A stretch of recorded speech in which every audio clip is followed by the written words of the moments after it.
Hey guys, I recently decided to jump on the vinyl bandwagon, not really knowing a whole lot about turntables at first, and I realized there's hundreds of channels out there talking about equipment and setups, but I thought I'd talk really briefly about what I learned, I guess nerding out over the last couple of months, and what I finally ended up buying.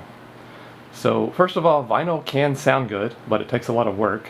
For me, it's just a way to disconnect and get away from everything electronic. But obviously the two things that you need to get started are a turntable and speakers. So I chose to go the powered speaker route. That just eliminates the need for a big bulky receiver, and that's all I'm really using my speakers for right now is the record player. But between your turntable and speakers, you also need what's called a preamp, and that just boosts the voltage and equalizes the frequency of the signal. You can get those as cheap as $10 online. I used this pile that I got on Amazon for $15 for a while. But another reason I went with powered speakers is those have a preamp built into them if your turntable doesn't. So I'd argue the two most important components besides your turntable are the cartridge and the speakers that you choose to go with. Now first, as far as the actual record player goes, I chose to go with the Pro-Ject Debut Carbon, one of the most popular selling models in the world if you look around online. But the number one thing I would say is do not go with the Crosley Cruiser or anything that comes in a suitcase. You'll see a lot of videos about this. These are basically toys. They sound like garbage and can possibly tear up your records depending on the comments that you read. I just say avoid them. You're not going to have a good experience. The reason the Debut Carbon is so popular is its ease of setup and the quality of the components that you get for the price. This cartridge that it comes with is about half the price of the turntable alone, and you also have this carbon tone arm. That's where the name comes from, and you typically only see those on really expensive higher end turntables.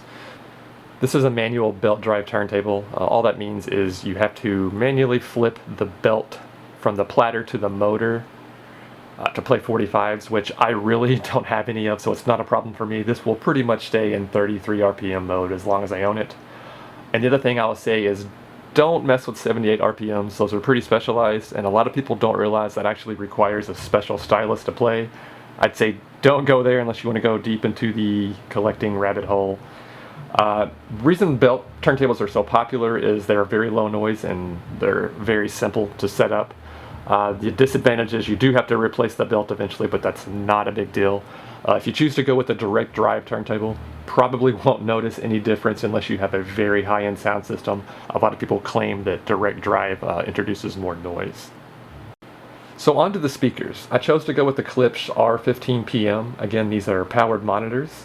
Don't need anything other than the speakers themselves. The amplification is built right into the right speaker, and you connect a cable to the left speaker. It's as simple as that. You'll see all the connections here on the back. And another cool thing is the ability to connect to Bluetooth, so I can play music off of my phone, which is a really cool feature. So you'll notice I have the speakers sitting directly next to the turntable, and this works out pretty well, but one thing I'm worried about is at high volumes I can notice the anti-skate weight move on the turntable.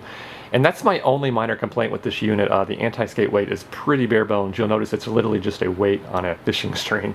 So I'm probably going to end up adding some kind of dampening stand here in the future to kind of minimize that vibration.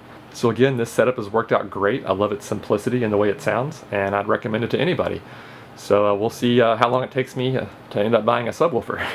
See you guys.